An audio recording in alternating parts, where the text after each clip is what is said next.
محبت میں پڑھی جائے.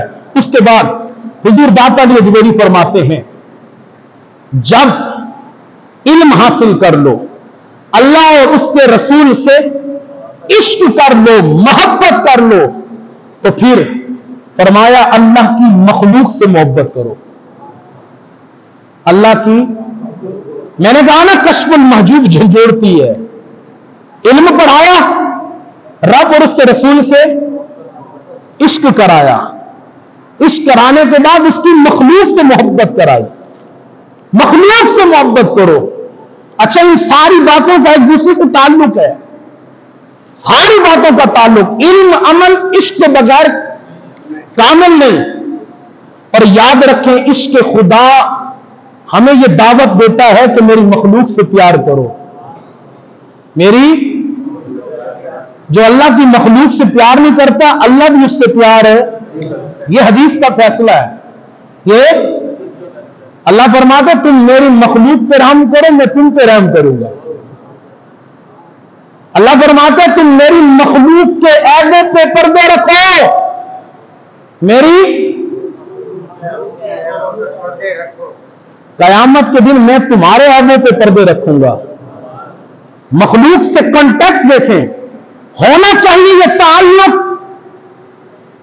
محبت ہونی چاہیے. اور آقا علیہ الصلوۃ والسلام کے سامنے ایک ایسی خاتون کا ذکر ہوا جو نماز بھی پڑھتی ہے, رب کی رضا میں رہتی ہے. آقا علیہ الصلوۃ والسلام سے پوچھا گیا یا رسول اللہ عمل والی جنتی ہے. فرمایا پڑوسیوں کے ساتھ, رشتہ داروں کے ساتھ, محلے والوں کے ساتھ, اللہ کی مخلوق کے ساتھ رویہ کیسا ہے؟ عرض کی یا رسول اللہ بڑا برا ہے. عبادت کرتی ہے, ڈٹ کے سب کچھ کرتی ہے, لیکن پڑوسیوں کے ساتھ تعلقات اچھے نہیں, گالم گلوچ, برا بلا, جھگڑا, رشتہ داروں سے تعلق ختم کیے ہوئے. آقا کیا کیفیت ہوگی؟ فرمایا جہنمی ہے. اور ایک اور عورت کا ذکر ہوا, یا رسول اللہ عبادت نمازیں معمول کی ہیں, وہ بڑی زیادہ نہیں, لیکن آقا مخلوق کے ساتھ, رشتہ داروں کے ساتھ, پڑوسیوں کے ساتھ, محلے والوں کے ساتھ بڑی اچھی ہے, اچھا اخلاق ہے. فرمایا صحابہ اس کے جنتی ہونے میں کوئی شک ہی نہیں. کہیے نا سبحان اللہ. پریشان نہ ہو, آپ بھی اپنے اخلاق کو سنواری, اپنے محلے والوں کے ساتھ, اپنے رشتہ داروں کے ساتھ محبتیں بانٹیے. یہ نہ سوچیے کہ اس نے 10 ظلم کیے میں 50 ظلم کروں گا. نہ, معاف کر بھائی, معاف کر, معاف کرتے رہیں. آپ یہاں اللہ کی مخلوق کو معاف کرے, خدا کی قسم آپ جتنے گناہگار ہوں گے, یہ نبی پاک صلی اللہ علیہ وسلم کی حدیث کا خلاصہ ہے. آپ فرماتے ہیں تم یہاں اللہ کی مخلوق کو معاف کرتے رہو, تم جتنے گناہگار ہو, تم جتنے عیبدار ہو, اللہ تبارک و تعالی قیامت کے دن بغیر حساب و کتاب کے تمہیں جنت عطا فرمائے گا. داتا علی اجمیری ایک بنی اسرائیل کا واقعہ لکھتے ہیں. آپ کہتے ہیں بنی اسرائیل کے اندر ایک بزرگ تھے, ان کا طریقہ کار یہ تھا کہ وہ الگ ہو کر, سب سے ہٹ کر اللہ کی عبادت کرتے تھے اور ملاقات کسی سے نہیں کرتے تھے. پہاڑ کی چوٹی پہ انہوں نے اپنا عبادت خانہ, اپنا مصلی بنایا تھا, چلا گاہ جسے کہتے ہیں. پہاڑ پر چڑھ کوئی نہیں سکتا تھا. حضرت سے کوئی شخص چاہنے والا ملنے آیا. جب وہ پہاڑی پہ چڑھنے لگا, پاؤں پھسلا, گر گیا, زخمی ہو گیا. حضرت نے دیکھا, اللہ کی بارگاہ میں دعا کی, مولا اگر تو اس جگہ کو نہ بناتا, اس جو ہے نا پہاڑی کو جو سلپ ہو رہی ہے نہ بناتا, کیا ہو جاتا. اللہ تبارک و تعالی نے بنی اسرائیل کے اس وقت کے پیغمبر کی طرف وحی فرمائی, اے میرے نبی جاؤ فلاں پہاڑی پر ایک بندہ میری عبادت کر رہا ہے, جا کر اسے کہہ دو کہ اللہ فرماتا ہے میں نے تیرا نام اپنی ولیوں کی صف سے نکال دیا ہے. اب وہ اللہ کے نبی پہنچے, ملاقات کی. ملاقات کرنے کے بعد آپ نے فرمایا کہ عبادت میں لگے ہو؟ کہا جی ہاں. کہا پیغام دینا ہے خدا کا. کہا جی فرمائیں. کہا اللہ فرماتے میں نے تیرا نام اپنے ولیوں کی صف سے نکال دیا ہے. کہا کس نے نکالا؟ کہا اللہ نے. سجدہ شکر میں چلا گیا. اللہ کا شکر ادا کر رہے ہیں. وہ اللہ کے نبی حیران ہوئے. کہا بڑے عجیب ہو, میں تمہیں یہ پیغام دے رہا ہوں کہ تمہارا نام ولیوں کی لسٹ سے نکل چکا ہے, تم اس پہ اللہ کا شکر ادا کر رہے ہو. کہا جی دیکھو دیکھیں تو صحیح نکالا کس نے. یہ تو دیکھیں نکالا کس نے. میں کہا وہ کہا تو کجا من کجا. میں کہا تو کہا نکالا کس نے. آپ یہ دیکھیں میں اس پہ شکر ادا کر رہا ہوں. اے اللہ کے نبی, آپ اللہ کے نبی ہیں, ایک گزارش ہے آپ سے, آپ اللہ سے دعا کریں.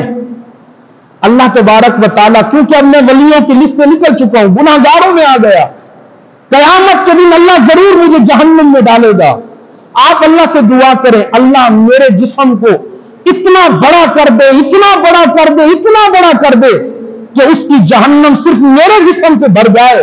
اللہ کی مخلوق بڑی سونی ہے, بڑی پیاری ہے, بڑی اچھی ہے, ان میں سے کوئی جہنم میں نہ جائے. ان کے بدلے میں اللہ صرف مجھے ہی ڈال دے. اللہ تبارک و تعالیٰ نے اسی وقت وحی کی اس نبی کی طرف, اے نبی اس سے کہہ دو کہ تو نے میری مخلوق سے پیار کیا, تو نے میری مخلوق سے پیار کیا, جہاں میں تیری غلطی کو درگزر کرتا ہوں, پھر تجھے میں اپنا ولی بناتا ہوں. خلق خدا, مخلوق کے خدا سے پیار کریں. حضور داتا علی اجمیری فرماتے ہیں عمل جتنے ہیں, کتنے عمل ہو, لیکن اللہ کی مخلوق کے ساتھ رویہ آپ کا اچھا نہیں ہے تو ان اعمال کی کوئی ضرورت نہیں ہے. رب کو, اللہ کو ہے ہماری ضرورت, ہماری عبادت کی. کیا ضرورت ہے ہمارے سجدوں کی؟ کوئی ضرورت نہیں ہے. ہر وقت کوئی ایسا لمحہ نہیں ہے کہ رب کی بارگاہ میں فرشتے سجدہ نہ کر رہے ہوں. کوئی فرشتہ سجدے میں, کوئی رکوع میں, کوئی قیام میں, کوئی سبحان ربی الاعلیٰ کے قصیدے پڑھ رہا ہے, کوئی سبحان ربی العظیم کہہ رہا ہے, کوئی التحیات للہ ہے, والصلوات والطیبات کہہ رہا ہے. رب کی بندگی تو ہو رہی ہے, فرشتے بھی کر رہے ہیں, پرند بھی کر رہے ہیں, چرند بھی کر رہے ہیں. ہماری سجدوں کی کوئی ضرورت نہیں ہے. یہاں اللہ کی بارگاہ میں اگر اپنے ان ٹوٹے پھوٹے سجدوں کو قبول کرانا ہے, اپنی مقبولیت کرانی ہے, تو خدا کے لیے اللہ کی اس مخلوق سے پیار کریں. کسی سے تو پیار کر لیں, کسی سے تو رویہ آپ کا اچھا ہو. اللہ تبارک و تعالیٰ حضور داتا علی اجمیری کا فیضان ہمیں نصیب فرمائے. آخری بات, حضور داتا علی اجمیری کی شان اور آپ کے فیضان کی گفتگو ختم کرتے ہیں. بڑی مشہور بات ہے, داتا علی اجمیری رحمت اللہ تعالیٰ علیہ کے آپ کا مزار کا جو احاطہ ہے, اس کے اندر ایک قبر ہے انگریز کی, ایک قبر ہے انگریز کی. وہ انگریز کون ہے؟ یہ میں فیضان داتا علی اجمیری پہ بات کر رہا ہوں. میں نے ابتدا میں کہا تھا کہ آپ اولیاء کا جو فیضان ہے وہ ان کی زندگی میں بھی چلتا ہے, ان کے جانے کے بعد بھی جاری رہتا ہے فیضان اولیاء. حضور داتا علی اجمیری کے مزار کے آتے میں ایک انگریز کی قبر ہے. وہ انگریز مسلمان ہو گیا ایسوں کے ہاتھوں کہ جو ولیوں کو نہیں مانتے. دنیا کی سیر کرنے لگا. کل سیروا فی الارض فانظروا کیف کان عاقبۃ المکذبین, اللہ قرآن میں فرماتا ہے. اس آیت کے پیش نظر ساری دنیا کی سیر کر رہا ہے. چلتے چلتے چلتے آپ کی ہندوستان میں آئے, لاہور پہنچے. جب داتا علی اجمیری کے مزار کے سامنے سے گزرنے لگا نا, کہا یہ کیا ہے, یہ کیا ہے؟ انہوں نے کہا جی چھوڑو چھوڑو, شرک کا اڈا ہے. کیا ہے؟ شرک. یہاں نہیں جاؤ. کہا چلو شرک کا اڈا جاؤں دیکھوں تو صحیح ہو کیا رہا ہے. ظاہر ہے میں پڑھ رہا ہوں, اسٹڈی کر رہا ہوں, دیکھ رہا ہوں کہ کیا ہو رہا ہے دنیا میں, اسلام کتنا پھیلا ہوا ہے, دیکھوں تو صحیح. کہا چھوڑو شرک کے اڈے. خیر اندر پہنچا, وہاں بیٹھا ہوا تھا اور اس کے ذہن میں ایک سوال تھا, اور بڑا پرانا سوال اس کے ذہن میں چل رہا تھا جو اس نے ان سے بھی پوچھا تھا. وہ سوال کیا تھا؟